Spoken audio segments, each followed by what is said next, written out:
냄새나는 계집년, 니녀는 해병대 몇 기야? 감히 사성 장군에게 기술을 물은 폭군 대령. 상상조차 못할 그녀의 정체가 밝혀지는 통쾌한 참교육 이야기입니다.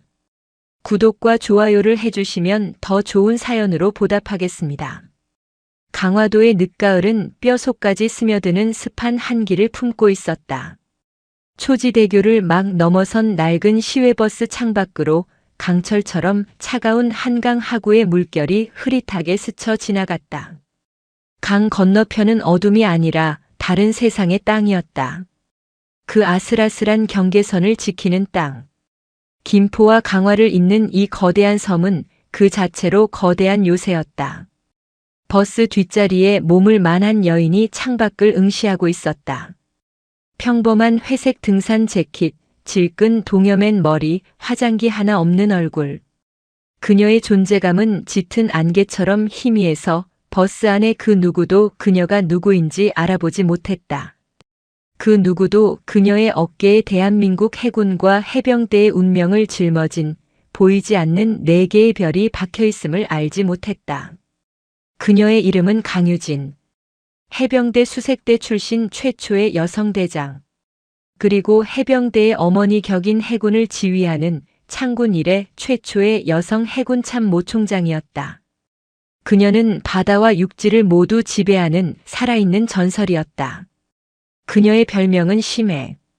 가장 고요한 곳에서 가장 거대한 압력을 견뎌낸다는 의미였다. 강유진 총장은 지금 공식적으로 계룡대 해군 본부의 집무실에 있어야 할 시간이었다. 그러나 그녀의 손에는 낡은 민간용 배낭이, 그 배낭 속에는 한 통의 편지가 들어 있었다. 군 내부망을 통하지 않은 손으로 쓴 편지였다. 총장님, 당신이 해병대 출신이시라는 것 하나만 믿고 이 글을 씁니다. 강화도의 황제 황무영 대령을 막아주십시오. 그는 해병대 제2사단 청룡부대의 수치입니다. 이곳은 부대가 아니라 한 사람을 위한 사교 클럽입니다. 우리는 해병이 아니라 그의 노예입니다. 편지의 발신지는 해병대 제2사단 예하의 한 보병연대. 그리고 그 연대를 지휘하는 황제 황무영 대령. 해군 본부에서도 황무영은 유명했다. 그는 해병대 내에서 가장 강력한 사조직의 핵심이었고 그 어떤 감찰에도 걸리지 않는 치밀함으로 자신만의 철옹성을 구축했다. 그의 연대는 늘 최우수 부대로 포상받았지만 그 포상 뒤에는 신음하는 부하들의 눈물이 감춰져 있었다.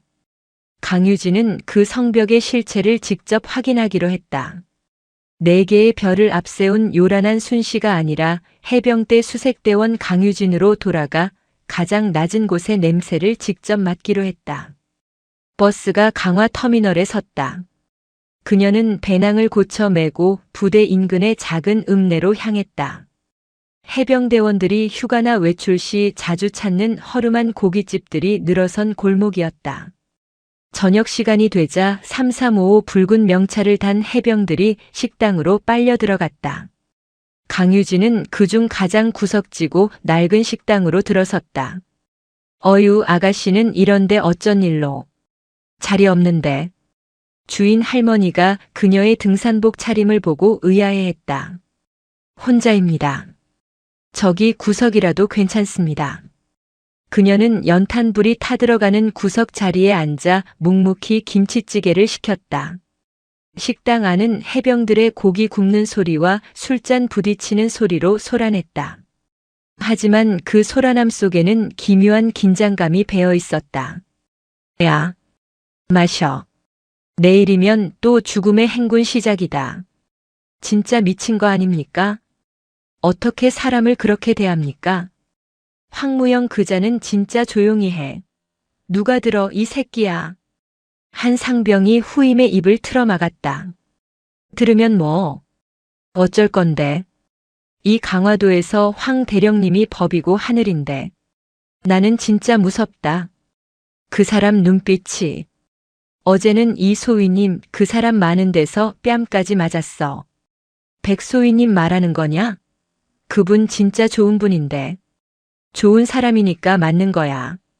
이 부대는 황 대령 눈밖에 나면 장교고 나발이고 그냥 끝장이야. 근데 그 마동철 원사라는 작자는 더해. 아주 황 대령의 충견 노릇을. 공포. 그것은 적진을 향한 경계가 아니라 내부의 폭군을 향한 비굴한 수능이었다. 강유진은 묵묵히 찌개를 비웠다. 끓어오르는 속을 억누르며 그녀는 결심했다. 내일 그 황제의 연회장을 직접 목격해야겠다고. 다음 날 강유진은 읍내에서 들은 정보를 토대로 움직였다. 오늘 저녁 황무영 대령이 자신의 연대 본부가 아닌 강화도 외곽의 한적한 민간 시설에서 특별한 모임을 갖는다는 것이었다. 그곳은 겉으로는 평범한 가든 식당이었지만 실제로는 황 대령의 사적인 연회장으로 쓰이는 곳이었다. 그녀는 어둠이 내리기 시작한 초저녁 그 식당에서 멀지 않은 야산에 몸을 숨겼다. 해병대 수색대 시절 익혔던 모든 은밀 기동수를 동원했다. 그녀는 사성 장군이 아니라 적진의 심장부에 침투하는 척후병이었다. 해가 지자 식당의 외딴 별채가 불을 밝혔다. 고급 승용차들이 하나둘씩 도착했다. 군용 차량이 아니었다. 번호판은 모두 민간 번호판이었다. 차에서 내리는 사람들은 군인이었지만 그들은 전투복이 아닌 사복 차림이었다. 하지만 그들의 뼈대에 박힌 군인의 태는 숨길 수 없었다. 그들 중에서도 유독 거만하고 당당한 걸음걸이로 별채로 들어서는 남자. 황무영 대령이었다. 그의 뒤를 이어 들어가는 자들은 해병대뿐만이 아니었다. 육군 장교도 보였고 심지어 지역 경찰 간부와 시청의 고위 공무원으로 보이는 자들까지 있었다. 황무영은 강화도에서 군림하는 황제가 아니라 이 지역 전체를 아우르는 거대한 지하 왕국의 주인이었다. 강유진은 초소형 녹음기와 카메라를 꺼내들었다. 별채 안에서는 웃음소리와 술잔 부딪히는 소리가 끊이지 않았다. 강유진은 더 가까이 접근했다. 창문 틈으로 내부를 확인해야 했다. 황 대령님. 역시 해병대는 화끈해서 좋습니다. 김 서장님. 뭘 이 정도 가지고. 우리 해병대가 이 강화도를 지키는데 이 정도 지원도 못 받겠습니까? 황무영의 호탕한 웃음소리가 들렸다. 이번에 우리 아들 녀석 해병대 훈련 좀 면제해 주십사. 걱정 마십시오. 박 의원님. 제 연대에 있는 동안에는 털끝 하나 안 다치고 편하게 모시겠습니다. 그 대신 우리 부대 예산심에 잘 아시지요? 그것은 전우회를 다지는 자리가 아니었다. 그것은 추악한 거래가 오가는 비리 현장이었다. 군인과 민간인, 경찰이 한데 어우러져 서로의 이익을 챙겨주고 있었다. 그때 강유진이 예상치 못한 일이 벌어졌다. 별채 안에서 젊은 장교 하나의 절규가 터져 나왔다. 대령님, 이건 아닙니다. 어떻게 부대 유류를 빼돌려서 이 사람들에게 상납할 수 있습니까? 이건 명백한 군법 위반입니다. 어제 식당에서 이름이 오르내렸던 백소위, 백시우였다. 그는 술에 취하지 않은 유일한 사람이었고 정의감에 불타는 얼굴로 황무영을 노려보고 있었다. 순간 별채 안이 얼어붙었다. 이 새끼가. 황무영의 충견 마동철 원사가 백소위의 멱살을 잡았다. 어디 감히 황 대령님께서 주관하시는 신성한 자리를 망쳐. 내 놈이 소위면 다야. 군 생활 며칠 해보지도 않은 놈이. 짝. 마동철의 육중한 손이 백소위의 뺨을 후려쳤다. 백소위가 비틀거렸지만 그는 눈을 부릅뜨고 황무영을 노려보았다. 황무영이 천천히 일어섰다. 그는 와인 잔을 들고 백소위에게 다가갔다. 백소위. 자네는 아직 세상을 모르는군. 그는 들고 있던 붉은 와인을 백소위의 머리 위에 천천히 부었다. 이게 세상이야. 이게 힘이고. 자네가 교과서에서 배운 그따위 정의감은 이 차가운 강물 속에 던져버려. 안 그러면 자네가 그 강물 속에 빠지게 될 테니까. 저는 해병입니다. 이런 불의에 타협할 수 없습니다. 해병? 황무영이 코웃음을 쳤다. 내가 바로 해병이다. 이 강화도의 해병은 내가 정하는 것이다. 마 원사. 저 새끼 당장 끌어내. 내일부로 최전방 소초 말뚝 근무나 서게 해. 정신 차릴 때까지. 백시우 소위는 짐승처럼 끌려나갔다. 강유진은 이 모든 것을 자신의 눈과 기계에 담았다. 그녀의 심장은 심해처럼 차갑게 가라앉고 있었다. 분노가 이성을 마비시킬 정도였지만 그녀는 냉정했다. 이것은 단순한 부패가 아니었다. 이것은 군의 근간을 좀먹는 암덩어리였다. 그녀는 이 암덩어리를 뿌리째 뽑아내기로 결심했다. 그리고 그러기 위해서는 황제의 심장부에 직접 칼을 꽂아야 했다. 그녀는 조용히 야산을 내려왔다. 다음 날 그녀는 그 왕국의 문을 직접 두드릴 참이었다. 다음 날 아침 강화도의 안개는 유독 짙었다.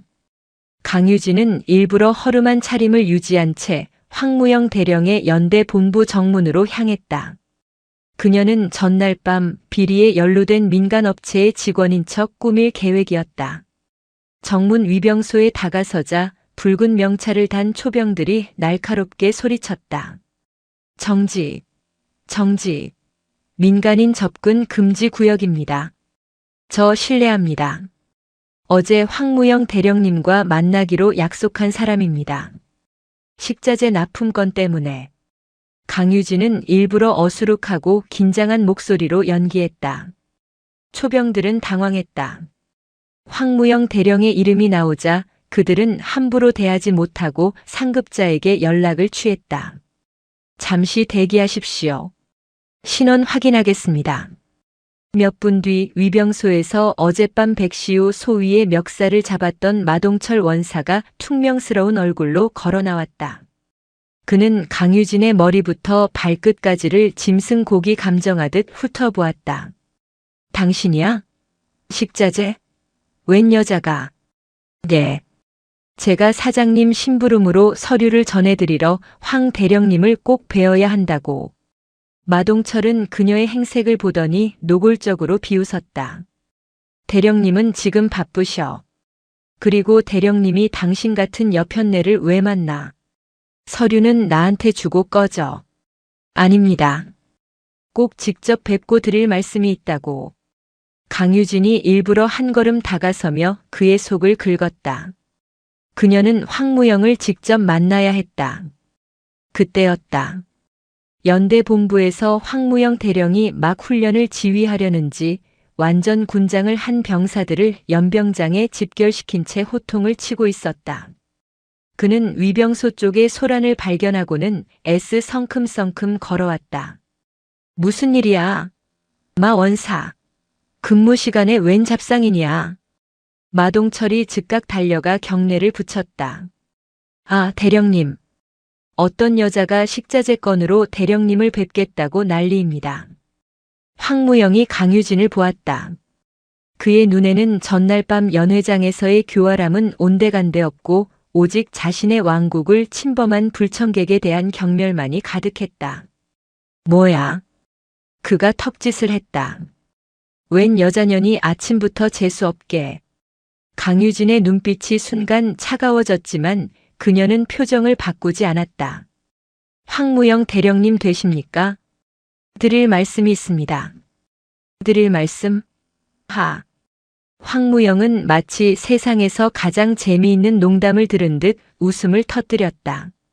주위의 간부들과 병사들이 모두 숨을 죽였다. 니년이 나한테 할 말이 뭐가 있어? 니년이 해병대를 알아? 그가 강유진에게 한 걸음 다가섰다.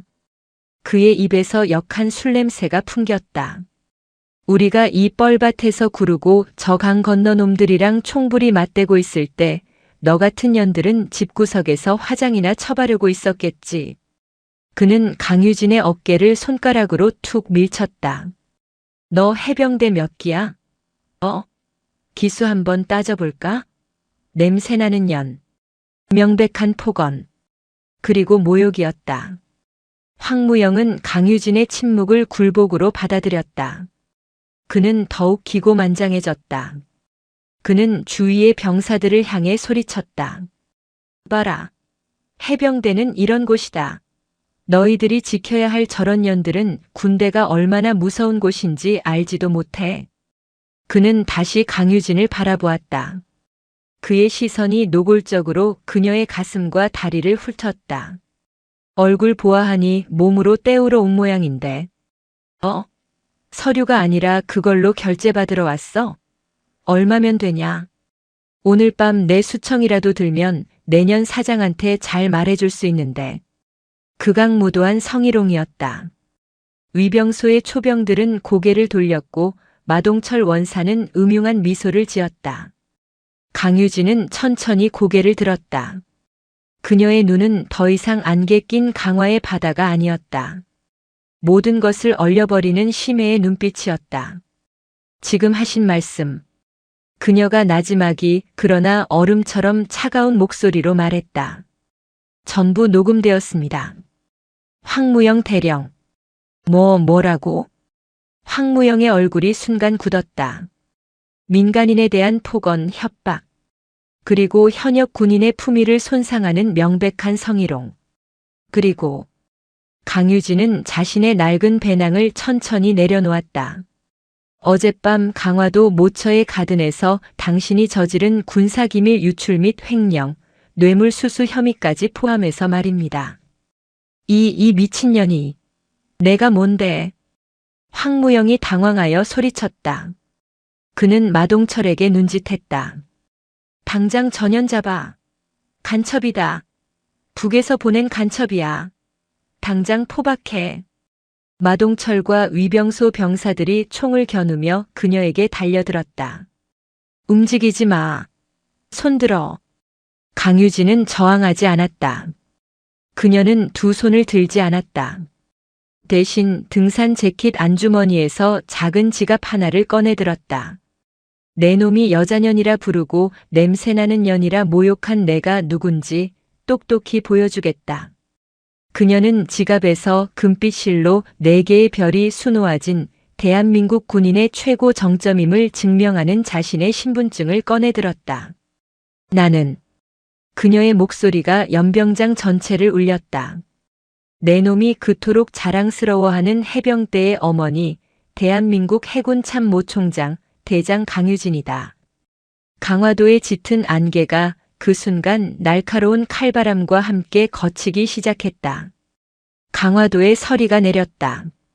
황무영 대령의 연병장을 가득 채웠던 늦가을의 스산한 바람이 그 순간 모든 소리를 훔쳐 달아난 듯 했다. 수백 명의 병사들과 간부들 그리고 방금 전까지 황제로 군림하던 황무영 대령의 눈이 낡은 등산 재킷을 입은 여인이 내민 작은 신분증에 고정되었다. 그것은 단순한 플라스틱 조각이 아니었다. 짙은 남색 바탕에 선명하게 빛나는 금박의 대한민국 해군 로고. 그리고 그 위에 감히 눈으로 정면으로 바라보기도 힘든 4개의 별이 번쩍이고 있었다. 대한민국 해군 참모총장. 대장. 강유진. 황무영의 뇌가 그 정보를 받아들이기를 거부했다. 그의 동공이 지진이라도 만난 듯 격렬하게 흔들렸다. 그는 여자년 냄새나는 년이라고 불렀던 그 입을 뻐끔거렸지만 아무런 소리도 만들어내지 못했다. 가장 먼저 반응한 것은 그의 옆에 서 있던 마동철 원사였다. 그의 굵은 목에서 허욱하는 공기가 새는 소리가 터져나왔다. 그는 군 생활 수십 년간 수백, 수천 번을 보아왔던 군인의 모든 것을 상징하는 그 별의 무게를 본능적으로 알고 있었다. 그것이 하나도 둘도 셋도 아닌 넷이라는 사실은 그의 모든 사고를 마비시켰다. 마동철 원사의 다리가 꺾였다. 그는 그 자리에 철퍽 흙먼지를 일으키며 무릎을 꿇었다. 아니 주저앉았다. 그의 붕괴는 신호탄이었다. 위조다. 황무영 대령이 거의 찢어지는 듯한 비명을 내질렀다. 그것은 부하들을 향한 명령이라기보다 스스로의 공포를 부정하기 위한 절박한 외침이었다. 이 미친년이 간첩이 틀림없다. 어떻게 해군 참모 총장이 4개의 별이 이런 누추한 차림으로. 이건 위조 신분증이다. 당장 전현을 체포해. 그는 미친 사람처럼 날뛰며 위병소 초병들에게 달려들려 했다. 뭐해 이 새끼들아. 당장 쏘지 않고. 그러나 초병들은 이미 얼어붙어 있었다. 그들은 황무영 대령을 바라보지 않았다. 그들의 시선은 오직 자신들의 총구보다 더 차갑고 무서운 빛을 뿜어내는 그 여인의 눈동자에 고정되어 있었다. 그들은 바보가 아니었다. 위조 신분증을 가진 자가 이 나라 군대의 심장부인 강화도 제2사단 연대 정문에서 저토록 당당하고 서늘한 기백을 내뿜을 수는 없다는 것을 본능적으로 알았다. 강유진은 신분증을 다시 천천히 지갑에 넣었다. 그녀는 황무영의 발악을 마치 심해의 가장 밑바닥에서 작은 물고기의 소란을 듣는 것처럼 무심하게 바라보았다. 황무영 대령. 그녀가 나지막이 불렀다. 자네가 지금 이 순간까지 저지른 죄가 몇 가지인지 아는가? 시끄러워. 내년이 감히 누굴 가르치려 들어. 내가 바로 이 강화도를 지키는 청룡부대 최선봉 연대장이다. 첫째. 강유진은 그의 말을 가차없이 잘랐다. 그녀의 목소리는 춥고 건조했지만 연병장의 도열한 모든 병사의 귓속에 대모처럼 박혔다. 민간인으로 위장한 상관에 대한 명백한 모욕. 둘째, 내 놈의 입으로 직접 내뱉은 저급한 성희롱. 셋째, 어젯밤 자네가 저지른 군사기밀 유출 및 횡령, 뇌물수수. 그리고 넷째, 그녀가 황무영을 향해 한 걸음 다가섰다. 황무영은 자기도 모르게 주춤거리며 뒷걸음질 쳤다. 공포에 질린 짐승처럼. 내 놈이 경계 근무 중인 초병에게 대한민국 해군 참모총장을 간첩으로 몰아 총구를 겨누고 사격을 지시하려 한 것. 이것은 단순한 하극상이 아니다. 이것은 군사 반란 기도 행위다. 군사 반란. 그 단어가 튀어나온 순간 황무영의 얼굴에서 핏기가 완전히 사라졌다. 그제야 그는 깨달았다. 이것은 농담이 아니다. 저 여인의 눈은 자신이 평생을 바쳐 복무했던 해병대의 어머니, 해군의 가장 높고 엄중한 곳에 앉아있는 자의 눈이었다. 자신이 닿을 수도 올려다볼 수도 없었던 바로 그 하늘이었다. 총장님.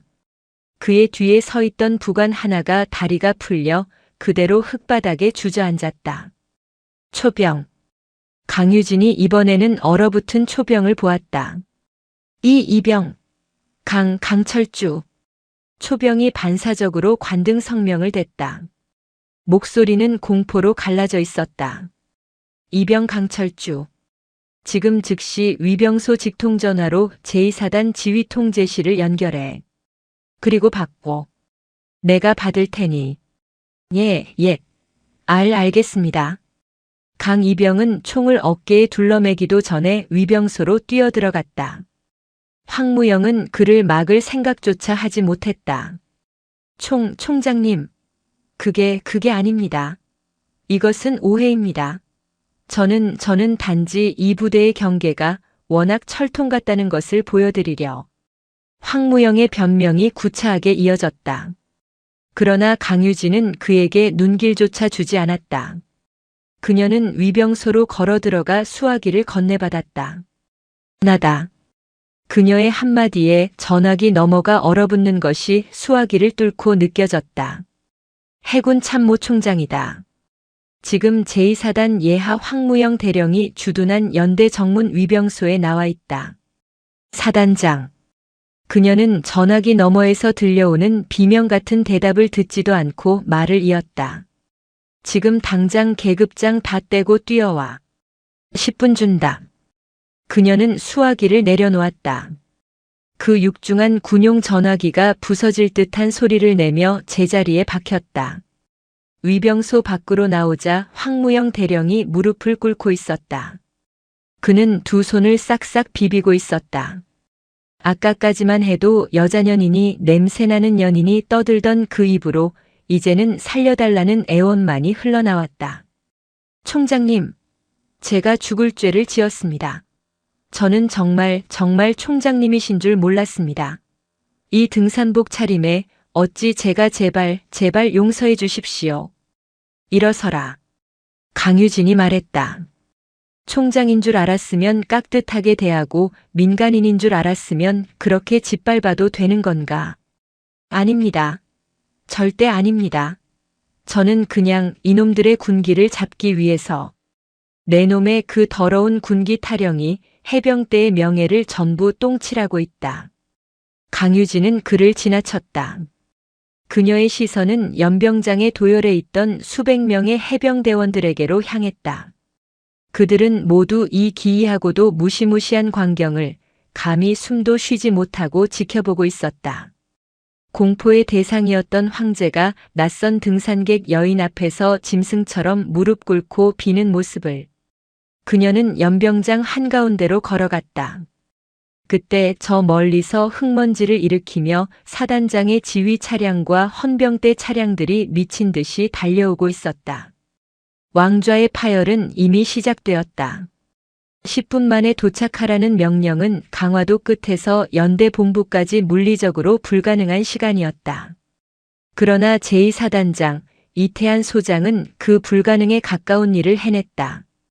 지휘 차량이 급정거하며 뿜어낸 흙먼지가 채 가라앉기도 전에 전투복 윗단추가 비뚤어진 것도 모른 채 이태한 소장이 차에서 굴러나오다시피 했다. 그의 뒤로 사단 참모장과 헌병대장이 사색이 된 얼굴로 뒤따랐다. 충성 총장님께 대하여 경례. 이태한 소장의 목소리가 찢어질 듯 갈라졌다. 그는 강유진 앞에서 부동 자세를 취했지만 그의 온몸은 두려움으로 경련하고 있었다. 그는 감히 그녀의 얼굴을 쳐다보지도 못하고 낡은 등산화 코앞에 시선을 고정했다. 강유진은 그의 경례를 받지 않았다. 그녀는 싸늘한 눈으로 자신보다 훨씬 거구인 이태한 소장을 위아래로 훑어보았다. 이태한 소장. 예, 총장님. 자네는 지금 이 상황이 내가 예고 없이 왔기 때문에 벌어진 일이라고 생각하나? 아닙니다. 절대 아닙니다. 자네 관할 구역에서 연대장이 민간인을 간첩으로 몰아 총을 겨누고 성희롱을 일삼고 장교를 폭행하고 병사들을 노예처럼 부리고 있는데 자네는 이 섬에서 지금껏 뭘 하고 있었나? 총장님. 그것이 황무영 대령은 워낙 훈련 성과가 뛰어나고. 성과? 강유진이 비웃었다. 병사들의 피고름을 짜내서 만든 성과가 자네에게는 자랑스러운 훈장이었나. 이 부대의 투서가 해군 본부까지 빗발치는데 사단장인 자네는 단 한 번도 그 내용을 확인하지 않았다는 건가? 아니면 확인하고도 묵살했나? 어느 쪽이든 자네는 지휘관 자격이 없다. 총장님, 제발 한 번만 기회를. 이태한 소장은 자신의 별이 떨어질 위기에 처하자 황무영과 똑같이 비굴해졌다. 강유진은 그에게서 시선을 거두었다. 그녀는 아직도 무릎을 꿇고 있는 황무영과 그 옆에서 넋이 나간 채 떨고 있는 마동철 원사를 바라보았다. 헌병대장. 예, 총장님. 저 두 사람. 황무영 대령과 마동철 원사를 지금 이 시간부로 체포한다. 체포라니요. 황무영이 경악하며 일어섰다. 총장님, 제가 잘못했습니다. 하지만 절차가 있지 않습니까? 감찰을 하시고 이렇게 부하들 앞에서. 황무영은 마지막까지 자신의 황제로서의 체면을 구걸했다. 그는 이것이 자신의 왕국에서 벌어지는 연극이기를 바랐다. 절차? 강유진이 그에게 다가섰다. 내 놈이 어젯밤 백시우 소위의 뺨을 때리고 와인을 머리에 부을 때 절차를 생각했나? 내 놈이 군 유류를 빼돌려 지역 유지들에게 상납할 때 절차를 지켰나? 내 놈이 방금 나를 간첩으로 몰아 사살하라고 명령할 때 그 절차는 어디 있었나? 그녀는 헌병대장에게 고개를 돌렸다. 황무영 대령은 현 시간부로 모든 지휘권을 박탈하고 상관 모욕 및 군사 반란 기도 혐의 현행범으로 체포한다. 마동철 원사는 상관 모욕 동조 및 폭행 혐의다. 두 사람 다 입에 재갈을 물려. 내 앞에서 더 이상 그 더러운 목소리를 듣고 싶지 않다. 헌병들이 망설임 없이 달려들었다. 황무영은 마지막까지 발악했다. 이거나. 나 해병대 황무영이야. 너희들 다 끝났어. 이태한 소장. 뭐해? 내 동기 아니었나? 그러나 이태한 소장은 고개를 숙인 채 감히 움직이지 못했다. 헌병들의 육중한 군홧발에 밟혀 황제 황무영은 흙바닥에 처참하게 짓눌렸다. 충견 마동철은 이미 모든 것을 포기한 듯 눈물 콧물을 쏟아내며 질질 끌려나갔다. 연병장에 모인 수백 명의 해병들은 이 모든 광경을 숨죽여 지켜보았다. 그들의 거대한 공포가 무너지는 순간이었다. 그것은 경이로움이었고 동시에 해방감이었다. 강유진은 이태한 소장에게 말했다. 사단장. 지금 즉시 어젯밤 황무영의 연회에 끌려갔다가 뺨을 맞은 백시우 소위. 내 앞으로 데려와. 예. 알겠습니다. 그리고 연대 본부의 모든 서류와 컴퓨터를 압수한다. 사단 헌병대뿐만 아니라 지금 내 뒤에 도착할 해군 본부 직속 수사단이 이 일을 맡을 것이다. 자네 부대는 이 수사에 손끝 하나 댈 생각 마라. 저 멀리서 계룡대에서 직접 날아온 해군 본부의 검은색 기동 차량들이 흙먼지를 일으키며 연병장으로 진입하고 있었다. 청룡 부대의 심장, 강화도의 대한민국 해군의 가장 날카로운 칼날이 강림한 순간이었다. 연대 본부 황무영 대령의 집무실은 그의 취향을 노골적으로 보여주고 있었다. 방 전체를 차지하는 거대한 호랑이 박제, 번쩍이는 자개로 장식된 응접 세트, 그리고 한쪽 벽을 가득 채운 지역 유지들과의 기념사진들. 그곳은 군 지휘관의 방이 아니라 조폭 두목의 아지트에 가까웠다. 강유진은 그 호화로운 의자에 앉지 않았다.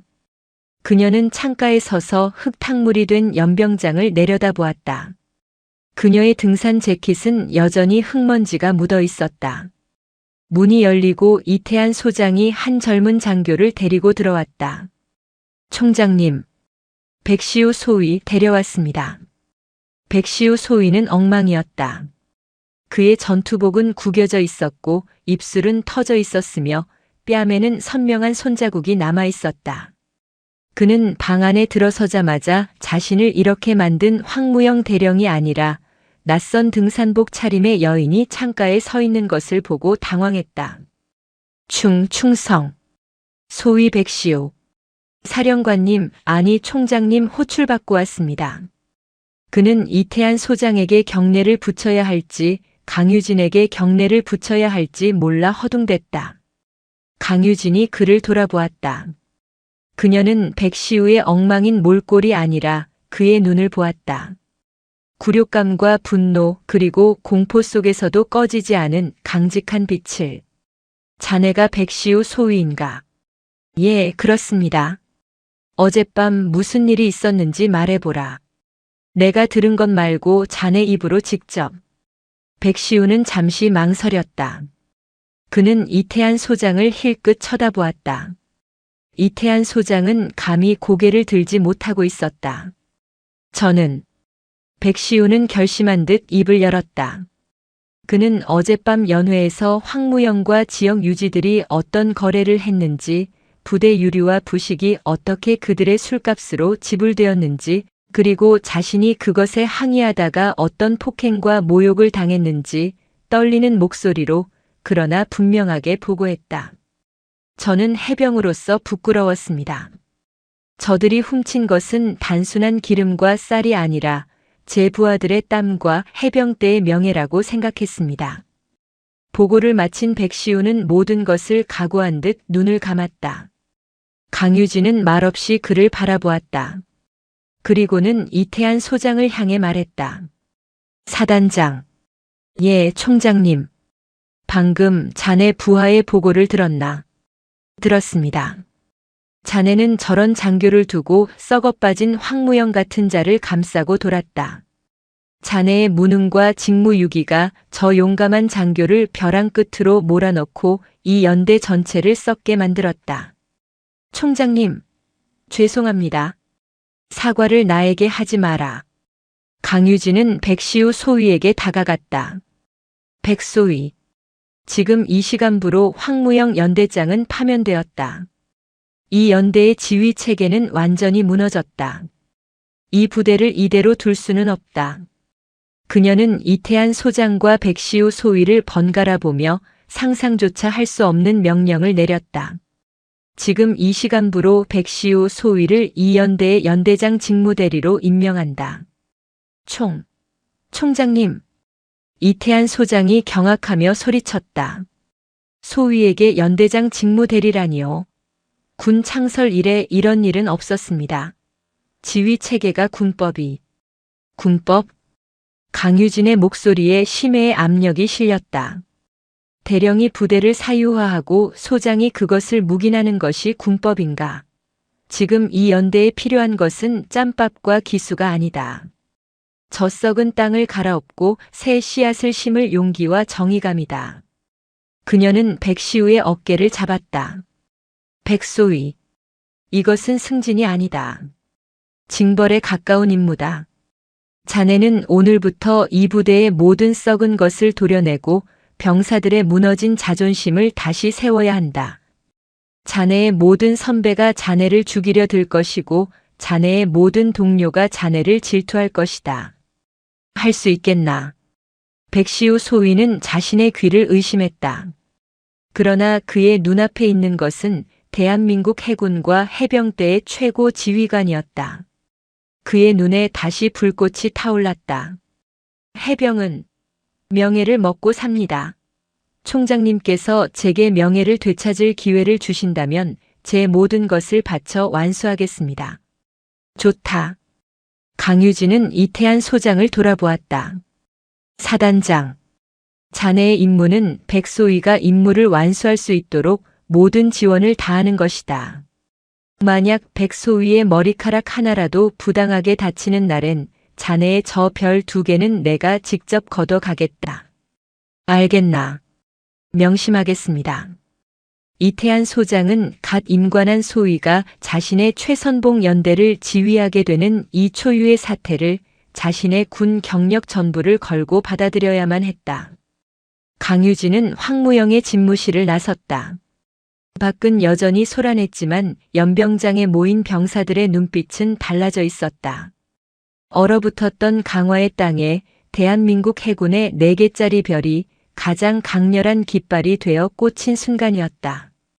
강화도의 연병장의 황제가 무너진 순간 그 충격파는 보이지 않는 파동이 되어 대한민국 군의 심장부를 향해 맹렬히 퍼져나갔다. 그것은 단순한 대령 하나의 체포가 아니었다. 한 여인이, 그것도 해병대 출신의 해군 참모총장이 해병대의 가장 굳건한 성역 중 하나에 꽂아 넣은 거대한 균열이었다. 강유진은 황무영의 호랑이 박제와 자개장이 번쩍이는 아지트에서 나오지 않았다. 그녀는 그곳을 임시 지휘소로 삼았다. 해군 본부 수사단이 들이닥쳐 서류와 컴퓨터를 압수하는 동안 그녀는 낡은 등산 재킷을 벗지도 않은 채 그 방에서 가장 저렴해 보이는 보조 의자에 앉아 있었다. 그녀의 앞에는 3명의 인물이 서 있었다. 공포에 질린 이태한 사단장, 모든 것을 체념한 듯 넋이 나간 황무영의 부관중령, 그리고 이 모든 사태의 중심에 선뺨이 부어오른 백시우 소위였다. 이태한 소장. 예, 총장님. 자네는 지금부터 사단장으로서의 권한을 잠시 내려놓고 백시우 소위의 고문 역할을 맡는다. 아니, 보좌관 역할이다. 예. 보좌관이라니요, 총장님. 이태한의 안색이 흑빛이 되었다. 별 2개짜리 장군이 갓 임관한 소위의 보좌관이라니. 이것은 사살보다 더한 모욕이었다. 자네는 자네의 부하들이 썩어가는 것을 방치한 죄로 가장 낮은 곳에서부터 이 부대를 다시 세우는 속죄를 해야 한다. 백소희가 지시하는 모든 행정적 절차를 자네의 모든 경험을 동원해 완벽하게 뒷받침해라.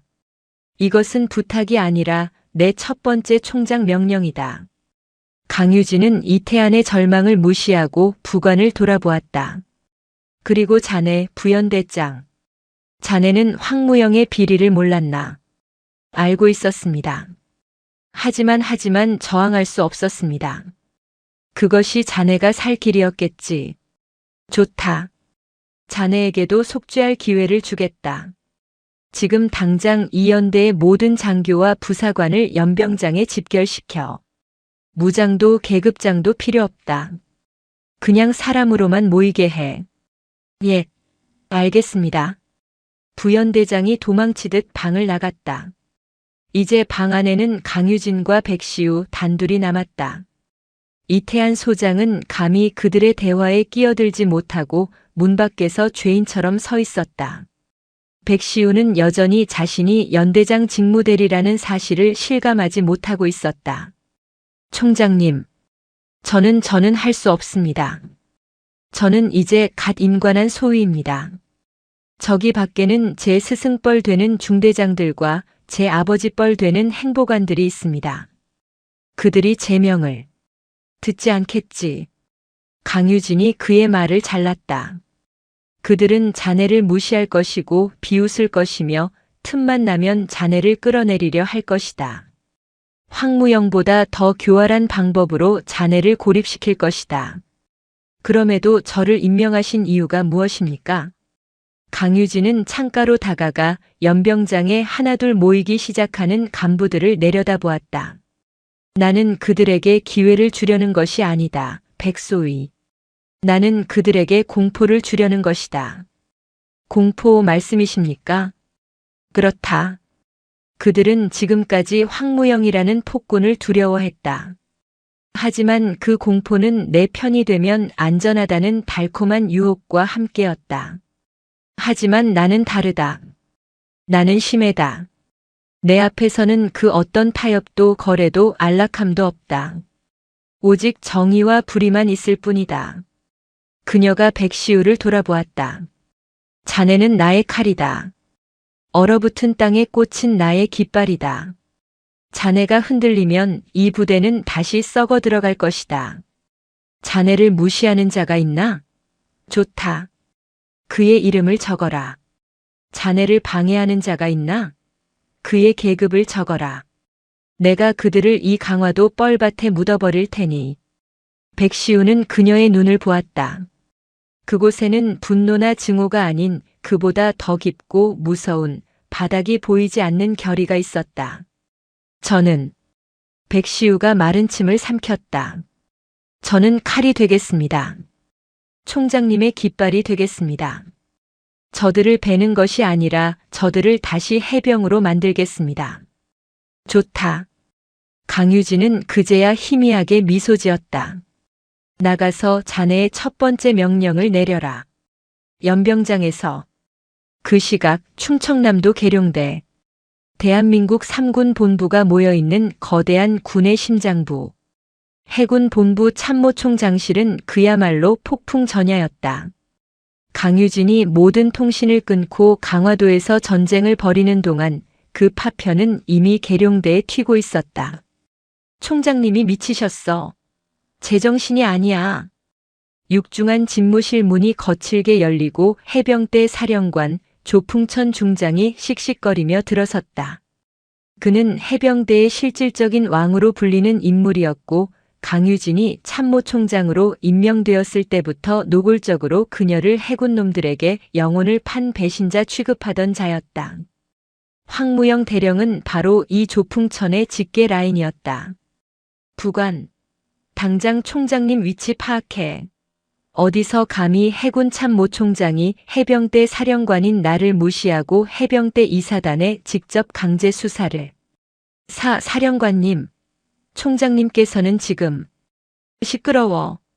조풍천이 책상을 내리쳤다. 이건 명백한 월권이야. 지휘 계통 무시야. 해병대에 대한 선전포고다. 강유진 그 여자가 자기가 해병대 수색대 나왔다고 우리 머리 꼭대기에 앉으려 해. 어림없지. 당장 국방부 장관님께 직소하겠다. 조풍천이 전화를 돌리려던 그 순간 강유진의 집무실에 설치된 가장 거대한 스크린이 켜졌다. 강화도 현지의 임시 지휘소와 연결된 직통 회선이었다. 화면에 나타난 것은 흙먼지가 묻은 등산 재킷 차림의 강유진이었다. 총장님, 지금 이게 무슨? 조풍천이 당황하여 말을 더듬었다. 조풍천 사령관. 강유진의 목소리는 스피커를 통해 나왔음에도 불구하고 그 방의 온도를 몇 도나 떨어뜨릴 만큼 차가웠다. 자네의 충실한 개가 방금 내 앞에서 체포되었네. 강화도의 황제 황무영 대령 말이야. 무슨? 황 대령이 무슨 죄를? 이것은 음모입니다, 총장님. 음모? 강유진은 옆에 있던 수사관에게 눈짓했다. 스크린이 바뀌며 어젯밤 황무영의 연회장에서 찍힌 영상이 재생되었다. 황무영이 지역 유지들과 부패한 거래를 하고 백시우 소위의 머리에 와인을 붓는 장면이 적나라하게 흘러나왔다. 그리고 영상의 마지막, 술에 취한 황무영이 이렇게 외치고 있었다. 걱정 마십시오.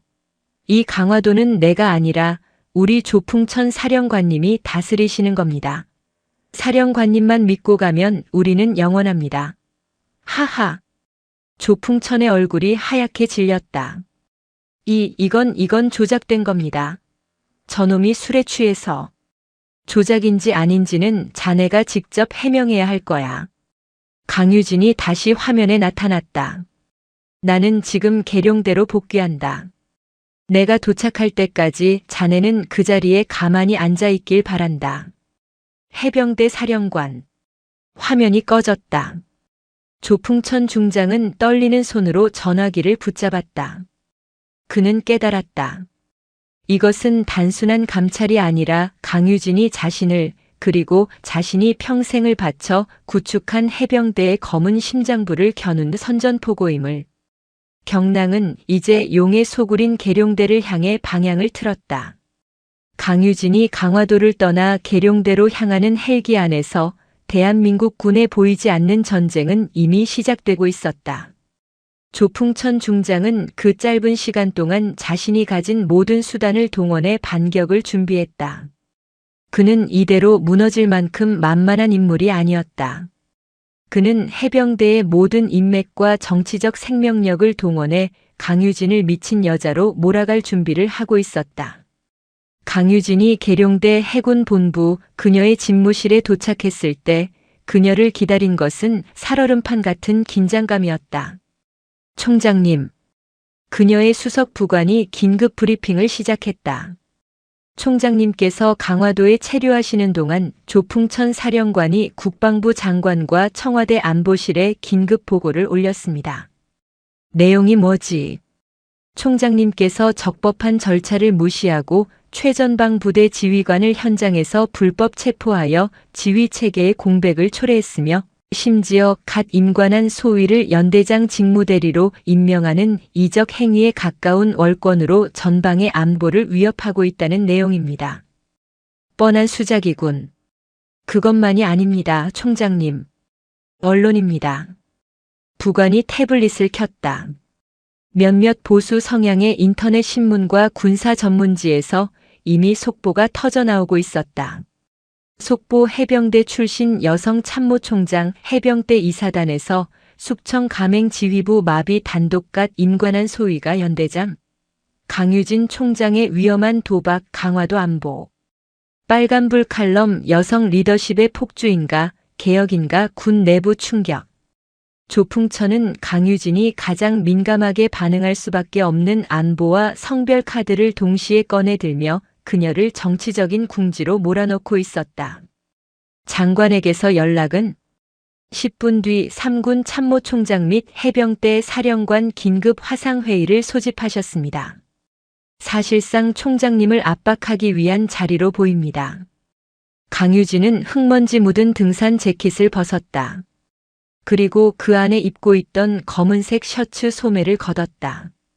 그녀의 팔에는 해병대 수색대 시절 생긴 희미하지만 깊은 흉터가 남아 있었다. 그들이 파도를 일으켰군. 좋다. 그렇다면 나는 심해의 힘을 보여주겠다. 그녀는 부관에게 지시했다. 강화도 백시우 소위, 지금 당장 연결해. 한편 강화도의 연대본부. 백시우 소위는 말 그대로 지옥의 한복판에 서 있었다. 강유진이라는 거대한 방패막이 사라지자마자 숨죽이고 있던 황무영의 잔당들이 그를 향해 독을 뿜어내기 시작했다. 그는 연대장 직무대리로서 첫 번째 간부 회의를 소집했다. 하지만 그의 앞에 앉아있는 중대장 대위, 과장 소령, 그리고 주임원사들은 그를 지휘관으로 인정하지 않았다. 자, 그래서 연대장님, 첫 번째 명령은 무엇입니까? 한 놈이 비아냥거리듯 연대장님이라는 단어에 힘을 주어 말했다. 우선 부대 내 모든 부조리 신고함을. 아, 그거 말입니까? 작전 과장이 서류를 뒤적이는 척하며 말을 잘랐다. 그거 지금 관리 병력이 없어서 폐기 처리했습니다. 소위 아니 연대장님께서 직접 하시겠습니까? 난방 유류가 부족합니다. 병사들이 춥다고 합니다. 당장 확인. 그거 황 대령님이 빼돌린 거 아닙니까? 하하. 우리한테 뭘 어쩌라고. 참모 총장님께 직접 달라고 하시지 그럽니까? 그들은 노골적으로 그를 조롱하고 업무를 방해했다. 그들은 백시우가 이 압박을 견디지 못하고 스스로 무너지거나 강유진에게 징징대는 전화를 걸기를 기다렸다. 그렇게 되면 거봐라 소위는 안 된다는 조풍천의 논리에 완벽하게 힘을 실어주게 될 터였다. 백시우는 주먹을 꽉 쥐었다. 입술이 다시 터져 피맛이 났다. 그는 여기서 무너지면 강유진이 자신에게 준 기회뿐만 아니라 이 부대의 마지막 희망까지 사라진다는 것을 알았다. 그때 그의 책상에 놓인 붉은 전화기 강유진과의 직통 회선이 울렸다. 모든 간부들의 시선이 그 전화기에 집중됐다. 거봐, 결국 엄마한테 이르잖아. 조롱하는 눈빛이었다. 백시우는 심호흡을 했다. 그리고 수화기를 들었다. 충성. 연대장 직무대리 소위 백시우. 총장님, 보고 드릴 말씀 있습니다. 그의 목소리는 떨리지 않았다. 백소위. 상황이 어떤가? 예. 총장님, 방금 연대 간부들과 회의를 마쳤습니다. 그런가? 그래서 저들의 반발을 어떻게 제압했지? 제압하지 않았습니다. 무슨 뜻인가? 저는 저들에게 명령하지 않았습니다. 저는 저들에게 거래를 제안했습니다. 강유진의 눈썹이 살짝 올라갔다. 거래? 백시우는 회의실의 간부들을 한 명 한 명 쳐다보며 스피커폰으로 바꾸어 말했다. 모두가 들을 수 있도록. 예, 총장님. 저는 지금 이 자리에 계신 제 선배님들께 이렇게 말했습니다. 황무영 대령은 사라졌지만 그가 만든 비리 장부는 이 방에 남아있다고. 그 장부에는 여기 계신 분들이 황 대령에게 상납한 내역 혹은 그 비리를 묵인한 정황이 모두 기록되어 있다고. 회의실의 공기가 얼어붙었다. 간부들의 얼굴이 하얗게 질렸다. 저는 이 장부를 총장님께 넘기지 않겠다고 했습니다. 단 조건이 있습니다. 조건이 뭔가? 지금부터 일주일. 제가 연대장 직무대리를 맡는 이 일주일 동안 이 부대를 완벽하게 바꿔놓는 것입니다. 병사들의 식판이 바뀌고 난방이 들어오고 모든 훈련이 조작 없이 완벽하게 시행되는 것입니다. 만약 단 하나라도 어긋난다면 백시우는 책상 위에 있던 황무영의 검은 장부를 집어들었다. 저는 이 장부를 들고 여기 계신 모든 분과 함께 군사법원으로 가겠습니다. 이것이 저의 거래입니다. 전화기 너머의 강유진은 아무 말이 없었다. 회의실의 간부들은 감히 숨도 쉬지 못했다. 백소위. 잠시 후 강유진의 목소리가 들렸다. 자네는 내가 생각했던 것보다 훨씬 무서운 해병이군. 좋다. 그 거래 받아들이겠다. 자네에게 일주일을 주겠다. 그 일주일 동안 나는 계룡대에서 자네가 마음껏 칼춤을 출 수 있도록 조풍천이 보낸 파도를 막아내겠다. 감사합니다, 총장님. 전화가 끊겼다. 백시우는 간부들을 바라보았다. 그의 눈은 더 이상 갓 임관한 소위의 눈이 아니었다. 그는 자신의 손에 쥔 장부라는 칼자루를 쥔 냉철한 지휘관이었다. 자, 그럼 다시 회의를 시작하지. 작전 과장. 남방 유류 당장 확보할 방법 찾아. 다시 계룡대. 긴급 화상회의실. 국방부 장관 합참의장, 그리고 각 군 참모총장과 해병대 사령관의 얼굴이 거대한 스크린에 떠올랐다. 분위기는 노골적으로 강유진에게 적대적이었다. 국방부 장관이 무겁게 입을 열었다. 강 총장, 보고는 들었소. 이게 도대체 무슨 일인지 직접 해명해 보시오. 최전방 사단의 지휘 체계를 이렇게 무너뜨리고 일개 소위를 연대장으로 앉힌다. 강 총장이 아무리 해병대 출신이라지만 이건 도를 넘은 것 아니오? 조풍천 사령관이 기다렸다는 듯이 치고 나왔다. 장관님, 이것은 명백한 해병대 S에 대한 S 모욕입니다. 강 총장은 해병대의 전통과 기강을. 전통? 강유진이 그들의 말을 잘랐다. 그녀는 회의실 중앙 카메라를 정면으로 응시했다.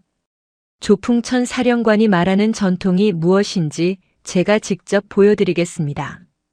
그녀는 자료 전송 버튼을 눌렀다. 모든 지휘관의 스크린에 그녀가 강화도에서 찍고 녹음한 모든 자료가 재생되기 시작했다. 황무영이 자신을 여자년이라 부르며 성희롱하는 목소리. 너 해병대 몇 기야?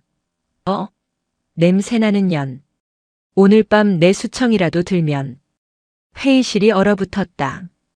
사성 장군, 해군 참모총장에게 일개 대령이 저지른 모욕은 그 자체로 군의 기강을 무너뜨리는 초대형 사건이었다. 이놈이. 장관이 말을 잇지 못했다. 이것이 조 사령관이 말하는 해병대의 기강입니까? 강유진은 멈추지 않았다. 그녀는 황무영의 비리 연회 영상, 그리고 마지막으로 황무영이 조풍천의 이름을 팔며 외치던 장면을 재생했다. 사령관님만 믿고 가면 우리는 영원합니다. 조풍천의 얼굴이 화면 속에서 일그러졌다. 이것은 음해입니다. 저놈이 저 혼자 살겠다고.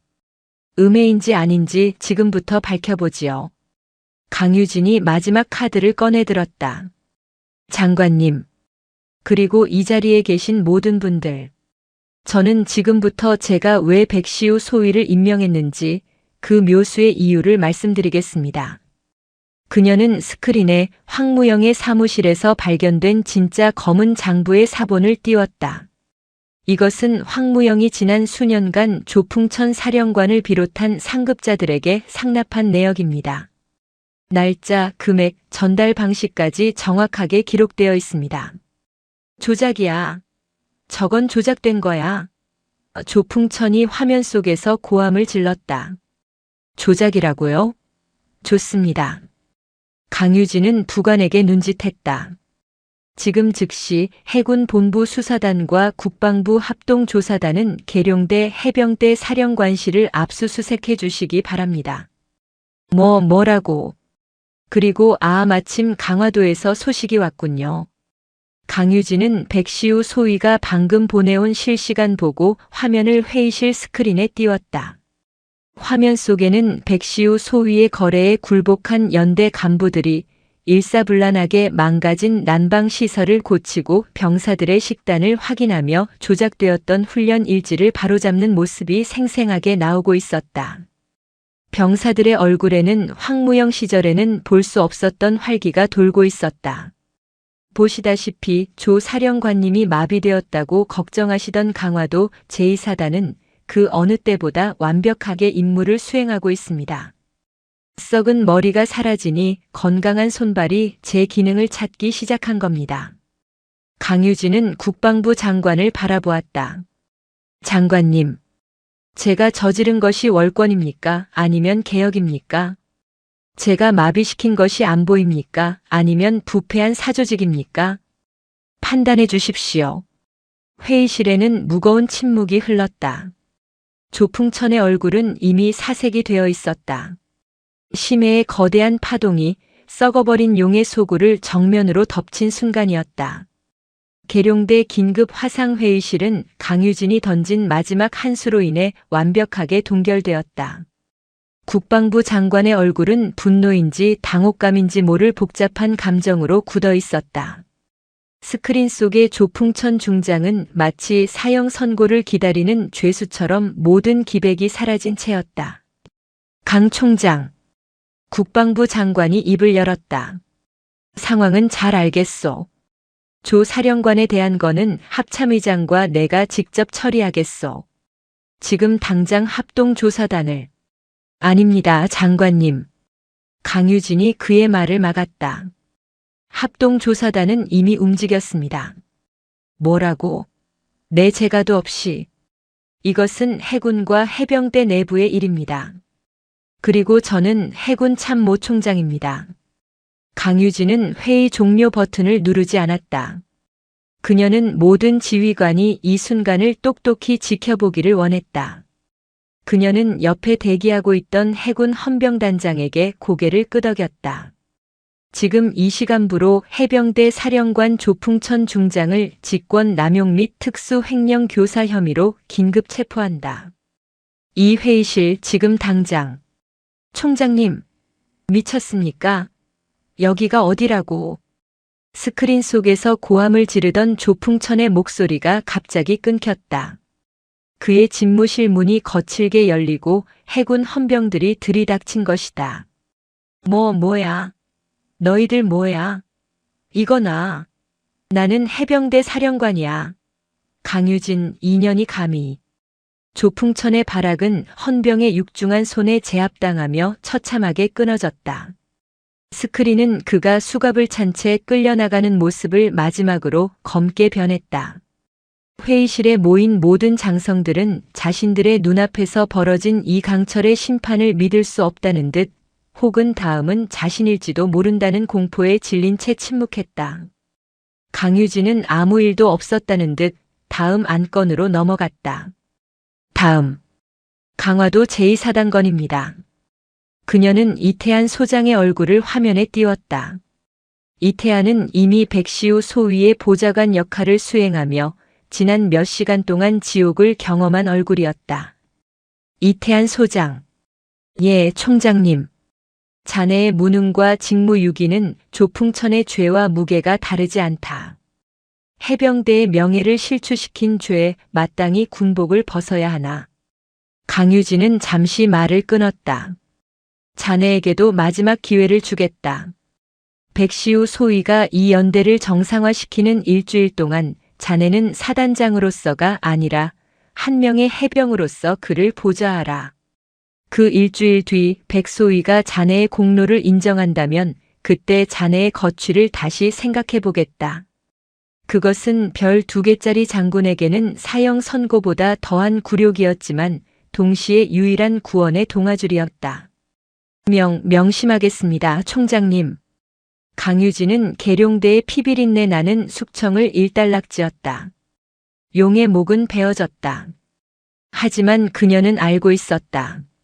목이 베어진 용은 수십 개의 꼬리를 남기고 죽는다는 것을. 진짜 전쟁은 지금부터였다. 그녀는 헬기를 타고 다시 강화도로 향했다. 일주일간의 전쟁을 치르고 있는 자신의 칼을 확인하기 위해서였다. 일주일 뒤 강화도 연대본부 연병장. 그곳의 공기는 일주일 전과는 완전히 달라져 있었다. 연병장 구석에서 더 이상 병사들이 사적인 노역에 동원되는 모습은 보이지 않았다. 식당에서는 짬 냄새 대신 제대로 된 밥 냄새가 풍겼다. 모든 훈련은 FM, 즉 규정대로 진행되었고 병사들의 눈에는 공포 대신 피곤함 속에서도 정당한 자부심이 깃들어 있었다. 이 모든 것을 이뤄낸 것은 갓 임관한 소위 백시우였다. 그는 검은 장부라는 칼자루를 쥐고 부패한 간부들을 일주일 내내 잠도 재우지 않고 몰아붙였다. 그는 황무영처럼 폭력을 쓰지 않았다. 그는 오직 규정과 명예라는 두 가지 칼날로 그들을 압박했다. 중대장님, 규정대로라면 병사들의 주말 종교 활동은 선택사항입니다. 왜 강제로 연병장 작업에 투입하셨습니까? 장부에 기록하겠습니다. 군수과장님, 난방 유류가 왜 아직도 기준치 이하입니까? 병사들이 감기에 걸리면 과장님께서 직접 치료하실 겁니까? 장부에 기록하겠습니다. 그의 장부는 황무영의 폭력보다 더 무서운 무기였다. 간부들은 살아남기 위해 자신들의 죄를 덮기 위해 애쓰 미친 듯이 일하기 시작했다. 그들은 백시우를 위해 일한 것이 아니라 자신들의 목숨을 위해 일했다. 그리고 그 과정에서 그들은 잊고 있었던 것을 떠올렸다. 야, 이게 원래 우리가 했어야 할 일 아니냐? 그러게 말이다. 병사들 밥 잘 먹이고 따뜻하게 재우고 훈련 제대로 시키는 거. 황무영 그놈 밑에서 우리가 지금껏 무슨 짓을 한 거냐? 백시우는 그들에게 명령하지 않았다. 그들 스스로 해병이었음을 깨닫게 만들었다. 강유진이 연대 본부에 도착했을 때 그녀를 맞이한 것은 백시우 소위와 나란히 서 있는 이태한 소장이었다. 이태한 소장은 일주일 만에 10년은 늙어 보였지만 그의 눈빛은 처음 만났을 때의 비굴함 대신 무언가를 각오한 군인의 눈빛으로 돌아와 있었다. 총장님께 대하여 경례. 백시우와 이태한이 동시에 경례했다. 보고하십시오, 백소위. 예. 연대장 직무대리 소위 백시우. 지난 일주일간 연대 정상화 임무를 완수했습니다. 부조리 척결, 병사 복지 향상, 훈련 실태 개선. 모든 것이 규정대로 바로 잡혔습니다. 강유진은 말없이 연병장을 둘러보았다. 그녀는 보고서가 아니라 병사들의 얼굴을 보았다. 그들의 밝아진 표정이 이 보고가 진실임을 증명하고 있었다. 그녀는 백시우의 손에 들려있던 이제는 너덜너덜해진 검은 장부를 바라보았다. 그 장부는 이제 어쩔 건가? 백시우는 잠시 망설였다. 그는 자신을 죽일 듯이 노려보던 간부들을 돌아보았다. 그들은 이제 백시우의 처분만을 기다리고 있었다. 백시우는 그 장부를 들고 연병장 한가운데에 놓인 드럼통으로 걸어갔다. 그곳에는 불이 타오르고 있었다. 이 장부에 적힌 것은 과거의 죄악입니다. 그는 간부들을 바라보며 말했다. 그리고 이 죄악을 씻어낸 것은 지난 일주일간 여러분들이 흘린 땀입니다. 저는 여러분을 믿습니다. 다시는 부끄러운 해병이 되지 않으실 거라는 것을. 그는 그들의 모든 죄가 기록된 검은 장부를 불길 속에 던져 넣었다. 장부는 순식간에 불길에 휩싸여 재가 되었다. 간부들 중 몇몇은 자신들의 죄가 사해졌다는 안도감과 어린 소위의 관용에 대한 부끄러움으로 눈물을 흘렸다. 이것이 백시우의 개과천선이었다. 그는 칼로 목을 베는 대신 그들에게 다시 명예를 되찾을 기회를 주었다. 강유진은 그 모습을 묵묵히 지켜보았다. 백시우 소위. 예, 총장님. 자네는 해병대 역사상 가장 위대한 소위로 기록될 것이다. 하지만 그녀는 불타는 장부를 바라보며 말했다. 자네의 임무는 여기까지다. 자네는 이 연대를 지휘하기엔 너무 젊어. 자네는 더 배워야 한다. 예, 알겠습니다. 총장님의 처분에 따르겠습니다. 백시우는 담담히 받아들였다. 그래서 강유진이 미소 지었다. 자네를 오늘부로 해군 본부 참모총장실 직속 해병대 개혁 담당 보좌관으로 임명한다. 내 바로 옆에서 이 강화도에서 한 일을 해병대 전체에서 할 수 있도록 나를 보좌해라. 총장님. 백시우의 눈이 커졌다. 그것은 사실상 대한민국군 역사상 가장 파격적인 승진이자 가장 무거운 임무였다. 강유진은 그를 지나쳐 죄인처럼 서 있던 이태한 소장에게 다가갔다. 이 소장. 예, 총장님. 자네는 저 불길 속에서 무엇을 보았나? 해병대의 미래를 보았습니다. 그리고 저의 부끄러운 과거를 보았습니다. 좋다. 강유진은 자신의 어깨에 있던 4개의 별 중 하나를 떼어내는 신용을 했다. 자네는 별 2개의 무게를 감당하지 못했다. 그러니 오늘부터 별 하나짜리 준장의 마음으로 다시 시작해라. 이 강화도 연대의 정식 연대장은 내가 아니라 자네가 직접 자네의 눈으로 다시 뽑아라. 백시우 소위가 했던 것보다 더 잘할 수 있는 자로. 강유진은 그들에게 새로운 시작을 명령했다. 용의 목은 베어졌지만 그 썩은 피가 흐르던 땅에 강유진과 백시우라는 이름의 새로운 씨앗이 뿌려진 순간이었다. 겨울이 계룡대를 덮쳤다. 대한민국 3군 본부가 모여있는 이 거대한 심장부는 강유진 참모총장이 강화도에서 일으킨 거대한 파문으로 인해 차갑게 얼어붙어 있었다. 해병대 사령관 조풍천 중장이 현장에서 체포되고 해병대 창설 이래 처음으로 해군 본부에 의해 사령부가 압수수색당한 사건은 군 전체를 뒤흔든 지진이었다. 강유진의 집무실은 그 지진의 진앙이었다. 그녀는 심해라는 별명처럼 폭풍의 한가운데서 가장 고요하게 자신의 임무를 수행하고 있었다. 그녀의 곁에는 이제 소위가 아닌 대위 계급장을 단 백시우가 서 있었다. 그는 총장 직속 해병대 개혁 담당 보좌관이라는 군 역사상 유례없는 직책을 맡았다. 그의 임무는 강화도에서 쏘아 올린 작은 불씨를 포항과 김포, 제주도를 아우르는 해병대 전체의 거대한 횃불로 바꾸는 것이었다. 그것은 지옥 같은 나날이었다. 총장님, 또 막혔습니다.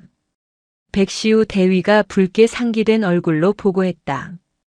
포항 제1사단에서 총장님께서 지시하신 인권 실태 전수조사를 훈련 일정과 겹친다는 이유로 무기한 연기하겠다고 통보해왔습니다. 조풍천은 사라졌지만 그의 뿌리는 여전히 살아있습니다. 조풍천이라는 거대한 용의 목은 베어졌으나 그가 수십 년간 심어놓은 용의 이빨들이 곳곳에서 싹을 틔우며 저항하고 있었다. 해병대 본부에 남은 장성들과 대령들은 강유진의 개혁 명령을 노골적으로 무시하거나 교묘한 행정 절차를 이용해 지연시켰다. 그들은 해병대의 전통을 방패로 삼았다. 여군 총장이, 그것도 해병 출신 배신자가 해병대의 붉은 피를 해군의 푸른 잉크로 더럽히려 한다고 선동했다. 그들은 우리가 포기하기를 기다리고 있군. 강유진이 창밖의 황량한 겨울 풍경을 바라보며 말했다. 그들은 우리가 이 거대한 관료주의와 기수문화라는 성벽 앞에서 지쳐 나가떨어지기를 바라고 있다. 우리가 정면으로 부딪힐수록 그들의 저항은 더 견고해질 것이다. 그럼 어떻게 하시겠습니까? 파도가 성벽을 무너뜨릴 수 없다면 물길을 돌려 성벽 아래의 땅을 파고드는 수밖에. 강유진은 심해의 방식으로 움직였다. 그녀는 해병대 지휘부를 더 이상 압박하지 않았다. 대신 그녀는 해군 본부 예산으로 해군 본부 직속의 해양장병 인권센터를 창설했다. 그것은 군 내부의 혁명이었다. 이 센터는 해병대 사령부를 거치지 않았다. 해병대 병사 한 명 한 명이 자신의 지휘관을 거치지 않고 익명으로 참모총장인 강유진에게 직접 고충을 보고할 수 있는 직통 창구였다. 포상과 처벌 권한 역시 강유진이 직접 쥐었다. 이제 공은 그들에게 넘어갔다. 백대위. 강유진이 말했다. 해병대 지휘관들은 선택해야 할 것이다. 스스로 썩은 곳을 도려내어 인권센터에 보고될 일을 없앨 것인가, 아니면 끝까지 버티다가 자신의 부하에게 고발당해 내 손에 목이 잘릴 것인가. 그녀는 칼로 위협하지 않았다. 그들 스스로 칼을 들게 만들었다. 해병대 내부에서 보이지 않는 정화 작업이 시작될 수밖에 없었다. 몇 달 뒤 봄 기운이 채 가시지 않은 고등 군사법정. 대한민국군의 가장 치욕적인 재판이 열렸다. 피고인 석에는 2명의 해병이 앉아 있었다. 한 명은 전 해병대 사령관 조풍천 중장이었고 다른 한 명은 강화도의 황제 황무영 대령이었다. 조풍천은 마지막까지 당당했다. 그는 수의가 아닌 감방에서까지 다려 입은 듯한 죄수복을 입고 방청석을 노려보았다. 그는 이 모든 것이 강유진의 정치적 음모이며 자신은 해병대의 순수성을 지키려 한 피해자라고 주장했다. 반면 황무영은 완전히 다른 사람이 되어 있었다. 그는 살이 빠지고 머리가 희끗해져 한때 강화도를 호령하던 폭군의 모습은 온데간데 없었다. 그는 텅 빈 눈으로 바닥만 내려다보고 있었다. 재판의 마지막 증인이 호명되었다. 증인 강철주 일병. 그는 강유진이 처음 강화도에 발을 디뎠을 때 그녀에게 총을 겨누었던 바로 그 위병소 초병이었다. 증인은 피고인 황무영으로부터 어떤 부당한 대우를 받았습니까? 강철주 일병은 마이크 앞에 섰다. 그는 황무영을 그리고 조풍천을 천천히 둘러보았다. 저는 그날 황무영 대령님의 명령에 따라 참모총장님께 총을 겨누었습니다. 저는 그것이 저의 임무라고 생각했습니다. 피고인을 강력히 처벌하기를 원합니까? 강 일병은 고개를 저었다. 저는 처벌을 원하는 것이 아닙니다. 저는 그저 이해할 수 없었습니다. 그는 황무영을 정면으로 바라보았다. 저희는 훈련소에서 그렇게 배웠습니다. 해병은 명예를 위해 죽고 전우를 위해 죽는다고. 저희는 피고인들을 우리의 가장 높은 전우이자 가장 큰 명예라고 믿었습니다. 그런데 왜? 그의 목소리가 떨리기 시작했다. 왜 당신들은 당신들의 명예를 위해 저희들의 명예를 짓밟았습니까? 왜 저희를 전우가 아닌 노예로 대하셨습니까? 왜 저희가 지켜야 할 적보다 저희를 더 잔인하게 대하셨습니까? 저희도 당신들과 똑같은 붉은 명찰을 단 해병입니다. 그것은 한 병사의 울분이 아니었다. 그것은 썩어버린 전통에게 던지는 해병대의 순수한 영혼이 던지는 질문이었다. 방청석은 물을 끼얹은 듯 조용해졌다. 그때까지 미동도 없던 황무영의 어깨가 들썩이기 시작했다. 그는 고개를 들지 못한 채 짐승처럼 흐느꼈다.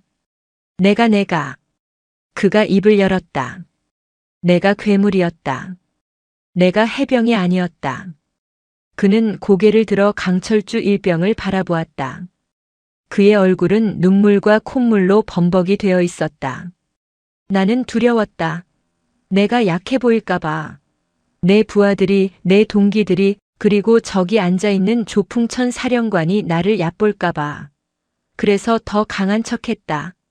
더 잔인하게 굴었다. 그것이 해병의 전통이라고, 그것이 황제가 되는 길이라고 믿었다. 그는 피고인 석에서 일어나려 발버둥 쳤다. 강 일병 아니 해병. 미안하다. 내가 잘못했다. 나 같은 놈은 해병이 아니다. 나 같은 놈은. 그의 절규는 법정 전체를 울렸다. 그것은 형량을 줄이기 위한 연기가 아니었다. 자신의 모든 것이 무너진 뒤에야 비로소 진실을 마주한 한 남자의 처절한 개과천선이었다. 반면 조풍천은 그 모습을 경멸 어린 눈으로 쳐다보며 끝까지 자신의 무죄를 주장했다. 며칠 뒤 판결이 내려졌다. 조풍천은 군 형법상 최고 형량과 함께 불명예 전역이 선고되었다. 그는 군인으로서의 모든 명예를 박탈당한 채 역사의 죄인으로 사라졌다. 황무영 역시 중형을 선고받았다. 하지만 그는 판결을 담담히 받아들였다. 그는 항소하지 않았다. 그것이 자신이 받아야 할 마땅한 대가임을 그는 비로소 받아들였다. 다시 1년이 흘렀다. 강화도에는 완연한 봄이 찾아왔다. 얼어붙었던 한강 하구의 갯벌이 따뜻한 햇살 아래 녹아내리고 있었다. 강유진 총장이 다시 강화도를 찾았다. 이번에는 낡은 등산 재킷 차림이 아니었다. 그녀는 4개의 별이 선명하게 빛나는 해군 정복을 입고 있었다. 그녀를 맞이한 것은 이제는 완벽한 사단장의 위엄을 되찾은 이태한 소장이었다. 그는 지난 1년간 강유진의 명령에 따라 강화도를 해병대 제2사단을 뿌리부터 바꾸어 놓았다. 총장님, 충성. 이태한 소장의 경내에는 더 이상 비굴함이나 공포가 없었다. 오직 강직한 군인의 명예만이 담겨 있었다. 이 소장, 얼굴이 좋아 보이는군. 총장님께서 심어주신 씨앗이 이제야 열매를 맺고 있기 때문입니다. 강유진은 그와 함께 1년 전 모든 사건이 시작되었던 그 연대 정문 위병소로 향했다. 총장님께 대하여 경례. 근무 중 이상 무. 그곳에는 이제 병장이 된 강철주가 늠름하게 서 있었다. 그의 붉은 명찰은 그 어느 때보다 선명하게 빛나고 있었다. 강유진은 그의 경례를 받으며 물었다. 강 병장, 군 생활 아직도 힘든가? 강철주 병장이 환하게 웃었다. 예, 총장님. 힘듭니다. 훈련은 작년보다 2배는 더 강해졌고 단 한 번의 요령도 허용되지 않습니다. 그가 숨을 골랐다. 하지만 괴롭지 않습니다. 저희는 이제 압니다. 이 훈련이 누구의 유흥을 위한 것이 아니라 오직 대한민국을 지키기 위한 것이라는 것을. 그리고 저희는 더 이상 노예가 아니라 서로의 등을 맡길 수 있는 전우라는 것을. 저희는 진짜 해병이 되었습니다. 강유진은 말없이 강 병장의 어깨를 두드려 주었다. 그녀는 이태한 소장과 함께 강 건너 북녘 땅이 아스라이 보이는 해안 철책으로 걸어갔다. 차갑지만 생명을 품은 봄바람이 그녀의 뺨을 스쳤다. 이 소장. 예, 총장님. 내가 이곳에 처음 왔을 때 이곳은 짙은 안개에 갇힌 황제의 왕국이었네. 하지만 지금 내 눈에는 대한민국에서 가장 강하고 투명한 해병의 요새가 보이는군. 이태한 소장이 감격에 찬 목소리로 말했다. 총장님께서 해병대를 구하셨습니다. 심해와 같은 총장님의 깊은 뜻이 이 썩었던 땅을 정화하셨습니다. 아니다. 강유진이 고개를 저었다. 그녀는 저 멀리 거대한 물결을 이루며 서해로 흘러가는 한강 하구를 바라보았다. 내가 구한 것이 아니다. 해병대는 스스로 일어선 것이다. 나는 그저 저 거대한 강물처럼 썩은 물이 빠져나가고 새로운 물이 들어올 수 있도록. 그녀가 미소 지었다. 새로운 물길을 터준 것뿐이다. 그녀의 이름은 강유진. 해병대 수색대 출신의 최초의 여성 해군 참모 총장. 그녀는 폭풍처럼 몰아치지 않았다. 그녀는 심해처럼 가장 깊은 곳에서 가장 고요하게, 그러나 그 누구도 막을 수 없는 거대한 힘으로 대한민국 해군과 해병대의 물길을 정의라는 이름의 바다로 돌려놓고 있었다. 오늘도 요지경 사연을 잘 들어주셔서 감사합니다.